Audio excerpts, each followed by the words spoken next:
गांव के किनारे एक छोटा सा टूटा फूटा घर था। उस घर में रहते थे राजू और अंजलि।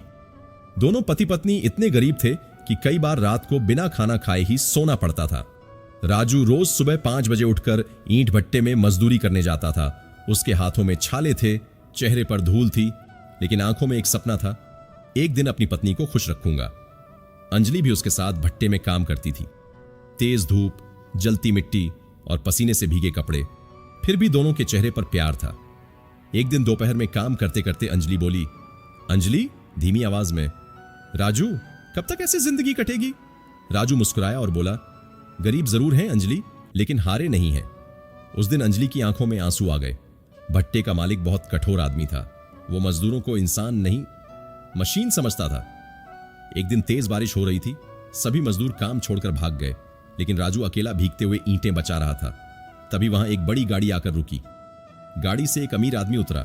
उसने देखा कि इतनी बारिश में भी एक गरीब मजदूर अपने काम को बचाने में लगा है।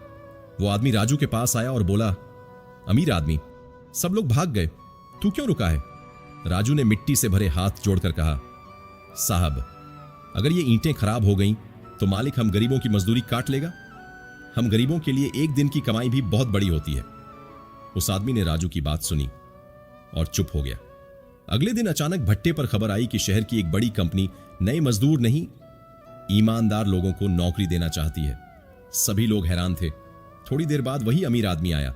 उसने सबके सामने कहा, कल बारिश में मैंने इस आदमी की मेहनत और ईमानदारी देखी। आज से राजू मेरी कंपनी में सुपरवाइजर बनेगा। पूरा भट्टा चौंक गया। राजू की आंखों में आंसू आ गए। अंजलि खुशी से रोने लगी। लेकिन कहानी यहीं खत्म नहीं हुई। राजू ने नौकरी मिलने के बाद भी घमंड नहीं किया। उसने सबसे पहले अपनी मां के टूटे घर को ठीक कराया, फिर अंजलि के लिए नई साड़ी खरीदी। एक रात अंजलि बोली, राजू, आज हमारे पास पैसे हैं, लेकिन तुम पहले जैसे ही हो।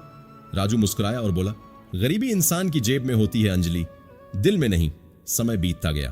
कुछ साल बाद वही राजू, जो कभी ईंटें ढोता था, अब खुद का छोटा ईंट भट्टा चलाने लगा। लेकिन सबसे बड़ी बात, वो अपने मजदूरों के साथ कभी बुरा व्यवहार नहीं करता था, क्योंकि उसे अपनी गरीबी याद थी। एक दिन उसने अपने मजदूरों से कहा, किस्मत सिर्फ हाथों की लकीरों से नहीं बदलती, मेहनत के पसीने से भी बदलती है। और यही बात सुनकर वहां खड़े कई मजदूरों की आंखें भर आईं। गरीबी हमेशा के लिए नहीं होती। अगर इंसान मेहनत, ईमानदारी और धैर्य नहीं छोड़ता, तो एक दिन भगवान भी उसकी किस्मत बदल देता है।